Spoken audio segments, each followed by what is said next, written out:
Olá, alunos! Olá, turmas! Sejam bem-vindos à nossa aula de Educação Física. Eu sou o professor Paulo Ricardo, seu professor de Educação Física. Estarei junto com vocês nessa oportunidade de aprender muito mais. Vamos ver o que nós temos por objeto de conhecimento para a nossa aula? Vamos lá? Na aula de número 8, nós vamos falar sobre lutas do mundo. E por detalhamento, vamos conhecer aí dois estilos, né? A luta greco-romana e o sumô. Vamos entender como funcionam essas lutas, como a sua filosofia contribui para o desenvolvimento dos atletas e que contribuições culturais elas têm no cenário das lutas. Sem mais delongas, vamos aprender muito mais? Vamos lá!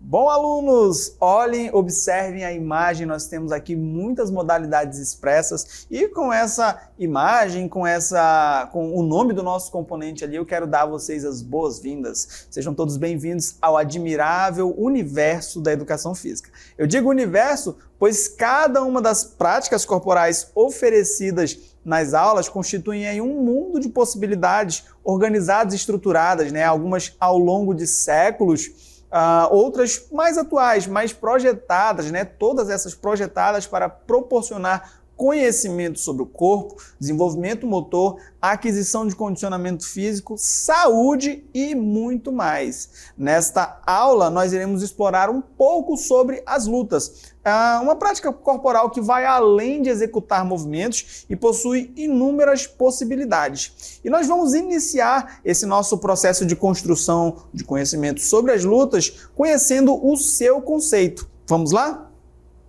As lutas são práticas corporais organizadas, envolvendo movimentos de combate, regulamentadas por regras, conectadas a tradições e executadas em locais apropriados, onde a competição se desenvolve com respeito entre os envolvidos. As lutas estão presentes no cinema, mediado nos jogos, mas o conceito delas é bem mais abrangente e nós vemos na cartela a seguir. Bom, de acordo com a BNCC, as lutas compõem o conjunto de práticas corporais a serem desenvolvidas ao longo das aulas de educação física nos anos iniciais do ensino fundamental. Constituem-se em disputas corporais nas quais os participantes empregam técnicas, táticas e estratégias específicas ali para imobilizar, desequilibrar, atingir ou excluir o oponente de um determinado espaço, combinando ações de ataque e defesa dirigidos ao corpo do adversário. Perfeito? Além das lutas presentes no contexto comunitário e regional, olha só, podem ser tratadas como lutas brasileiras aí, a capoeira, o uca-uca, a luta marajoara, são lutas tipicamente brasileiras criadas em nosso território. E aí nós temos também as lutas que são de diversos países do mundo, como o judô, o aikido, o jiu-jitsu, o muay thai, o boxe, o Chinese boxe, a esgrima, o kendo, entre outras modalidades que nós podemos escolher dependendo da finalidade que nós vamos aplicar a esta modalidade. Quando digo finalidade, eu quero apresentar para vocês de imediato esta subdivisão, essa organização, né? Nós podemos organizar as lutas em modalidades competitivas. E eu cito aí o judô, o taekwondo, o karatê, o MMA, entre outros. São competitivas porque treinamos para participar dos eventos, progredir ali dentro da modalidade, tá bom? Elas podem ser praticadas com o simples fim de defesa pessoal ou entretenimento, né? Uma vez que você se propõe eu digo entretenimento porque você vai praticar não para participar da competição, mas para ser o seu momento, você vai realizar ali com satisfação pessoal a prática dessa luta, mas não com o fim de competir. Então, a gente pode dar também esse viés aí de prática esportiva, prática de atividade física, como mera satisfação pessoal. Algumas modalidades de luta são essas que aparecem para vocês aí, olha só. O sumô, o karatê, a luta greco-romana e o MMA, o Mixed Martial Arts, né? Um mix de artes marciais. Nesta aula nós vamos falar especificamente de duas dessas modalidades que aparecem aí, e eu já trago para cá, olha só, nós vamos falar sobre o sumô, esta modalidade que vocês talvez já tenham visto em algum filme, ou em algum vídeo da internet, algum vídeo nas redes sociais, que chama a atenção principalmente pelo porte físico dos atletas, que a gente vai entender por que eles têm esse porte físico e como eles fazem para chegar, né, a ter todo essa massa corporal, né, bastante evidente.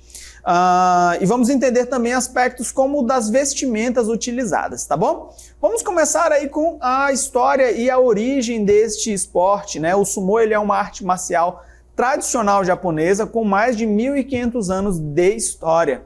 Originalmente, ele era praticado como ritual religioso no Japão, sendo ligado ao shintoísmo, né? Uma religião nativa do país. Os primeiros combates ali de sumô, eles eram oferecidos aos deuses como uma forma de garantir boas colheitas e proteção ao povo. Com o tempo, o sumô se tornou um esporte competitivo, sendo hoje a luta nacional do Japão, ou seja, mais que uma exibição, um combate, o sumô representa ali uma herança nacional para a nação japonesa. Perfeito?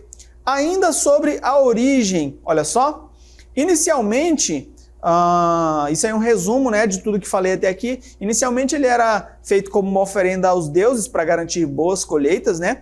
Durante o período feudal japonês, ele tornou-se uma prática militar e uma forma de entretenimento para os samurais e nobres. Já no século XVII, um pouco mais à frente, com o shogunato Tokugawa, passou a ser organizado como um esporte profissional. Então a gente vê que ele caminhou da prática, né, ali mais ligada à religião, até virar um esporte, né, voltado mais para espetacularização.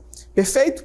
Um pouco mais sobre o sumô, para que nós possamos entender como ele funciona. Eu preparei um vídeo para a gente compreender essa dinâmica ali dentro do ambiente de luta. Vamos acompanhar? Sumô. Como funciona?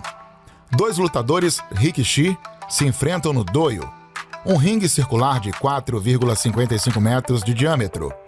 O objetivo é derrubar o adversário ou forçá-lo a sair do círculo. Não há categorias de peso, o que torna a técnica e o equilíbrio fundamentais. São proibidos golpes como socos e chutes, mas empurrões, agarrões e projeções são permitidos. A luta termina em poucos segundos e não há um limite de tempo. Muito bem. Embora a animação não tenha mostrado, mas o objetivo é tirar o oponente do do-ryo, né? O ambiente ali da luta. E aí, ele falou também no vídeo que a luta não tem limite de tempo, né? Isso porque esse combate, esse embate ali feito de empurrões, de agarrões e dessas tentativas de usar a força do adversário, às vezes contra ele mesmo, para tirá-lo do do-ryo, pode ser muito rápida ou também pode levar ali alguns minutos, né, de resistência, mas em geral ela acontece de forma muito rápida.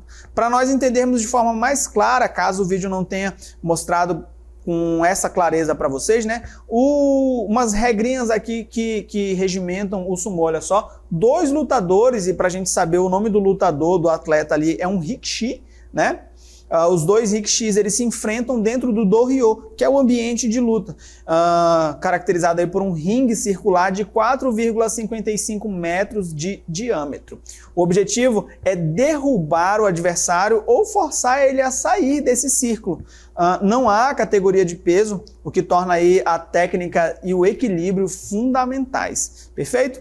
Outras regras, olha só, é proibido golpes como soco e chutes, mas os empurrões, os agarrões e as projeções são permitidas, são as formas que o rikishi vai tentar tirar o oponente de dentro do do-ryo. A luta ela termina, né, ali em poucos segundos e ainda que ela seja rápida, não há um limite de tempo, então eles podem ficar ali tentando tirar o outro do ringue, porém quem faz o melhor uso da técnica consegue vencer. Para a gente saber um pouquinho mais sobre esse local de luta, olha só, o local de luta é o Doryo. As lutas de sumô elas acontecem no Doryo, né, que é esse círculo de aproximadamente 4,55 metros de diâmetro, que é feito de argila e coberto com areia. Esse ringue, olha só outros detalhes, ele é um ringue sagrado que segue tradições rigorosas. Ele segue tradições rigorosas, especialmente para os torneios consagrados ali com os rituais shintoístas, tá bom? Então ele não é só o ambiente que acontece a luta, mas ele tem essa característica aí de respeito, de reverência àquele ambiente. E quando a gente fala nesse aspecto de respeito e reverência, a gente precisa falar da filosofia do sumô. Muitas das lutas orientais, né, e os estilos também que nós temos aqui no Ocidente, elas têm essa característica da filosofia, né? O que vai ser trabalhado nos aspectos voltados ali para a mente, para a disciplina, os aspectos comportamentais, sociais. E olha só, a filosofia do sumô, cabe dizer que o sumô ele é mais que um esporte, ele é uma tradição que vai enfatizar aí respeito, disciplina e hierarquia. Os lutadores, eles seguem uma rotina rígida, com treinamentos intensos e em alojamentos chamado Eiya, tá bom? Então, não é só chegar lá na hora e tentar ganhar do outro, não, tem todo um preparo. Embora a gente veja ele com aquele padrão corporal ali bem elevado, né? Não vou usar aqui um termo estereótipo, mas a gente percebe um peso elevado nesse indivíduo, nesse atleta, mas ele é um atleta que treina bastante e a gente vai ver um pouco mais adiante como que ele faz para ter esse volume corporal, tá bom? Um pouco mais sobre a filosofia, olha só, o respeito aos adversários e aos rituais é fundamental na vida de um rikishi. Lembrando que o rikishi é o atleta, é o praticante do sumô. O título máximo da modalidade é o de Yokozuna, reservado aos lutadores de excelência técnica, né? Eles têm ali excelência técnica e uma conduta exemplar. Então, para você chegar nesse mais alto grau, requer muito tempo de luta, muito tempo de disputa, mas acima de tudo, aquelas características citadas, né? O respeito, a honra, a disciplina e a hierarquia dentro da modalidade. Se nós formos falar sob um olhar cultural, olhando ali para o Japão, para o sumô, olha só, culturalmente falando, ele é considerado o esporte nacional do Japão. Então faz parte da identidade daquele povo, né? O sumô mantém fortes ligações com o shintoísmo. E aí a gente percebe a sequência ali, né? O segmento, digo de forma mais correta, né? Eles procuram seguir como o padrão da religião, mais aplicado ao esporte. Então vai ter todo esse respeito, toda a honra, toda a hierarquia, tal qual você pode ter para a sua religião, né? De repente, a igreja que você congrega, você não vai chegar e vai gritar lá de qualquer jeito. Não, você vai chegar com honra, com reverência, em silêncio. Da mesma forma, eles têm aí essa honra, reverência ao esporte, porque tem também essa ligação com a religião, com o shintoísmo. Os torneios profissionais, pode voltar um pouquinho? Olha só, os torneios profissionais, o Onbasho, são realizados 6 vezes ao ano, atraindo grande público e cobertura midiática. E aí eu cito, assim como a gente tem aqui a febre do futebol, né? No Japão, eles têm lá o apreço, a valorização pela demonstração feita no sumô. É o esporte febre para eles, né? É aquele que mexe com todo mundo, tem aquele atleta, aquele rikishi que é considerado quase que o herói nacional, é aquele que os praticantes do sumô todos querem ser aquele e tudo mais. Da mesma forma que a gente tem aqui os nossos ídolos do futebol, eles têm esse olhar sobre o sumô. E aí cito também a cobertura midiática. É um campeonato televisionado, eles acompanham, vibram, torcem, sabe? Tem toda uma conexão. E aí eu cito o nosso, como nós temos essa conexão com o futebol e alguns outros esportes, eles têm com o sumô. Um pouco mais, olha só, o sumô ele faz parte da identidade cultural japonesa. E ainda hoje ele preserva tradições antigas, principalmente ligadas ali às vestimentas e às cerimônias. Então, não é simplesmente chegar no dohyo e vai começar a luta, cito aí as lutas, por exemplo, dos eventos de MMA, né? As disputas, onde o atleta sai, vem, faz aquela dancinha, entra no octógono, faz a disputa e tudo mais. O sumô é um pouco diferente, a gente vai ter toda ali uma tradição, vai ter a entrada desses atletas, vai ter as reverências, vai ter todo um padrão cerimonial antes de essa luta começar de forma efetiva. Além disso, esses atletas eles têm ali as vestimentas que eles utilizam, né? Tanto os atletas como os juízes ali da partida, aqueles que coordenam o evento. Então tem toda uma indumentária envolvida, não simplesmente por conta do espetáculo, mas por conta da valorização dessas tradições antigas, ok? Então essa é uma característica muito legal.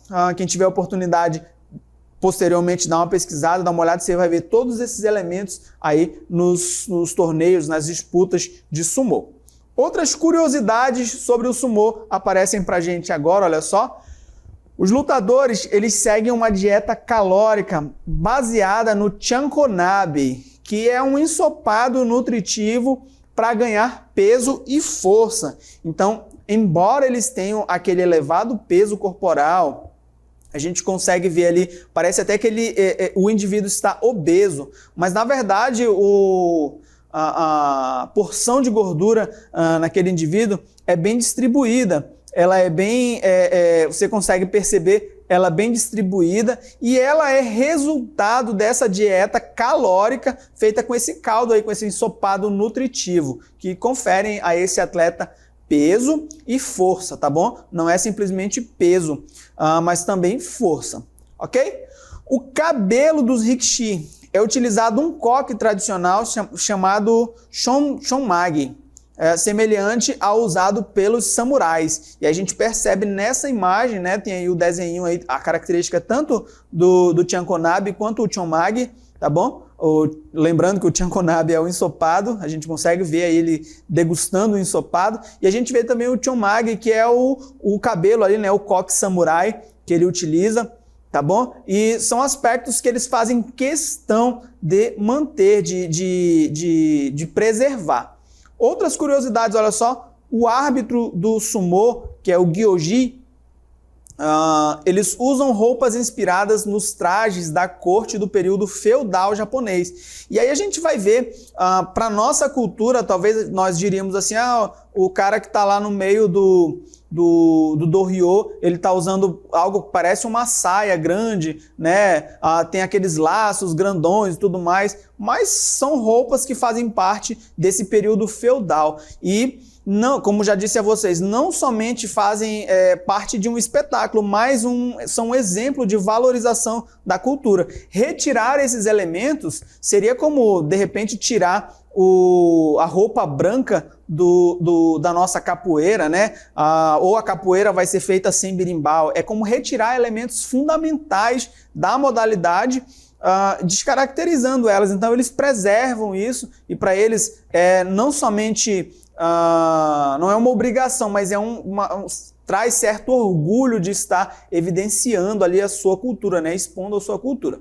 E apesar da tradição masculina, a gente tem alguns registros históricos de mulheres praticando sumô, embora hoje elas sejam proibidas de competir profissionalmente. Quem sabe aí com o passar do tempo e dos anos a gente consiga inserir, né, ou reinserir aí as mulheres novamente na prática do sumô.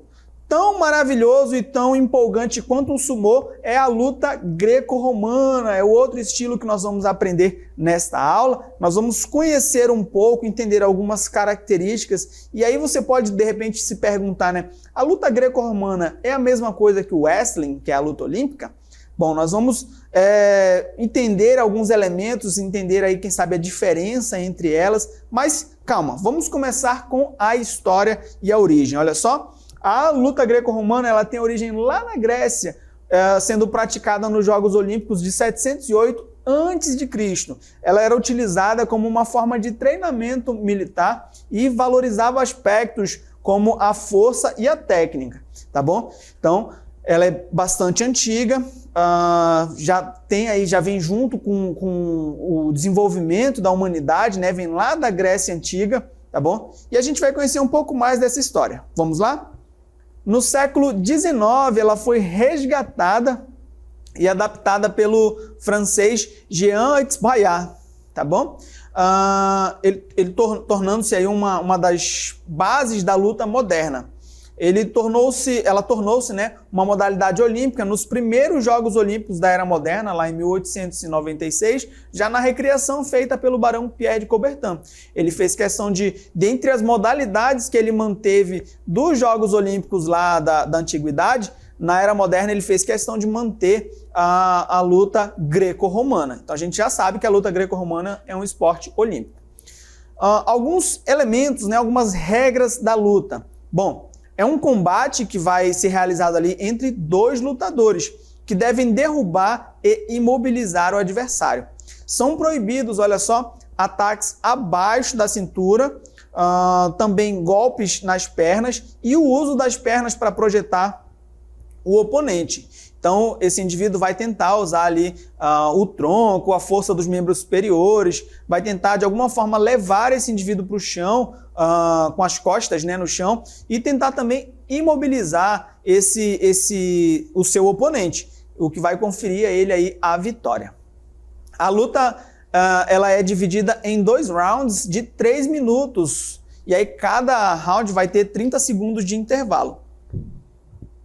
A vitória, ela pode ocorrer por pontos, tá bom?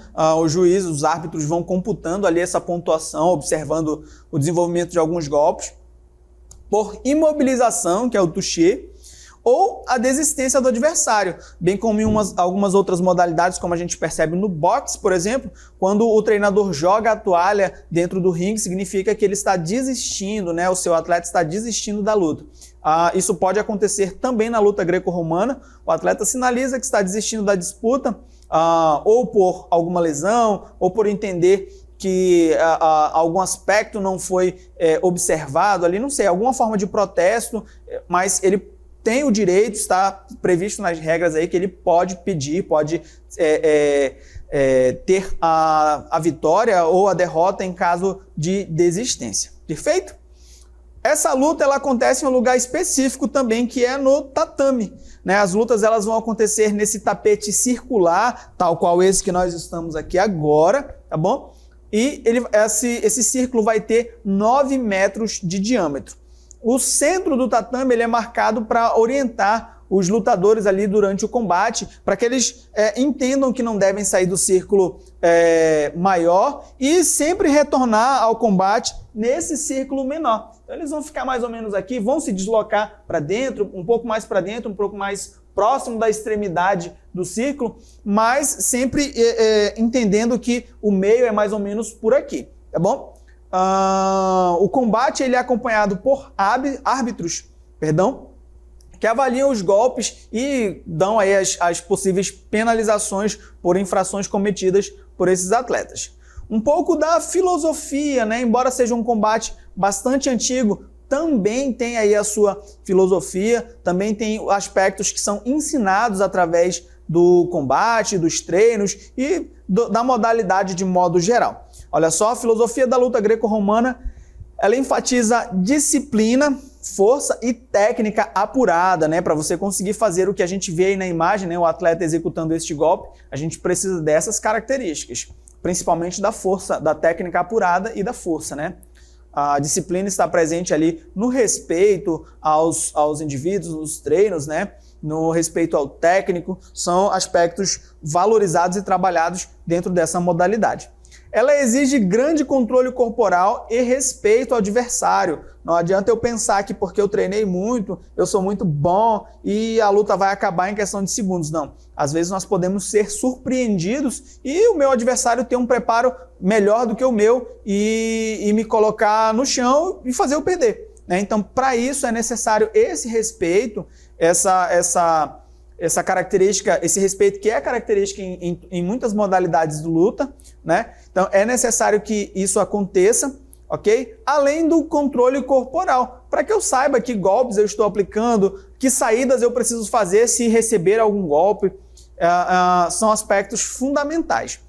Mantém o espírito competitivo dos antigos combates gregos, né? Aquela disputa ali entre os indivíduos, antes era usada como preparo para os soldados. Hoje é um esporte, né? Porém mantém esse espírito competitivo. Além disso, ensina valores como superação, resistência e honra, né? Aspectos que a gente observa aí, de repente, dentro da disputa, em uma vitória, né? São coisas que a gente aprende praticando a luta greco-romana. Se nós formos fazer um olhar cultural, né, sobre a luta greco-romana, ela é considerada uma das mais puras lutas de corpo a corpo. Ela representa a tradição de luta desde a antiguidade até os dias atuais. Então a gente percebe uma expressão que vem desde os primórdios da humanidade e ainda permanece quase que intacta, né? Claro que a gente tem algumas adaptações, como o tatame e outras atualizações, mas o seu princípio continua ali nessa luta corpo a corpo, tal qual era praticado lá na antiguidade. Tá bom? Ela está presente nos Jogos Olímpicos desde 1896, sendo um dos esportes mais antigos do evento. Ela é popular em diversos países, especialmente na Europa, nos Estados Unidos, e tem ganhado grandes praticantes aqui no Brasil, ok? Algumas curiosidades sobre esse estilo de luta, caso você tenha ficado atento aí e de repente, poxa, será que é legal? Será que eu consigo praticar? Bom, nos Jogos Olímpicos da Antiguidade, olha só, os lutadores eles competiam nus e untados com óleo. Não estranha se competiam nus. Era a forma como eles praticavam a ginástica, e eu relembro que ginástica vem do termo grego, né, o gymnasium, ou gymnastike, que significa literalmente, né, ou numa tradução mais aproximada, treinar nu. Era como eles realizavam seus treinos, e além disso eles ainda eram untados com óleo para ficar mais difícil ali de derrubar, de fazer o oponente desistir nesse combate. Perfeito? É uma das poucas lutas em que as pernas não podem ser usadas para ataques ou defesas. Perfeito? Outra curiosidade, olha só, grandes nomes da luta greco-romana se tornaram símbolos de força e resistência ao longo da história. E o estilo greco-romano é uma das duas vertentes olímpicas da luta livre, ao lado do estilo livre. E aí, quando eu falo em estilo livre, né, a gente tem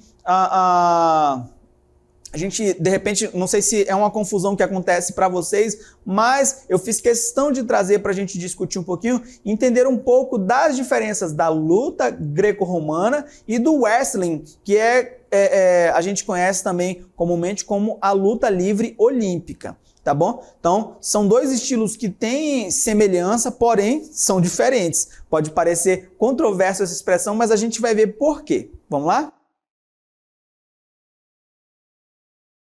Olha só, de um lado eu tenho a luta greco-romana, do outro eu tenho o wrestling. A luta greco-romana, ela tem origem na Grécia Antiga e foi registrada aí no século XIX, tornando-se um esporte olímpico em 1896. Já o wrestling, ele surgiu no século XX como uma variação mais dinâmica que permite um maior leque de técnicas, incluindo os golpes abaixo da cintura, aspecto não presente na luta greco-romana.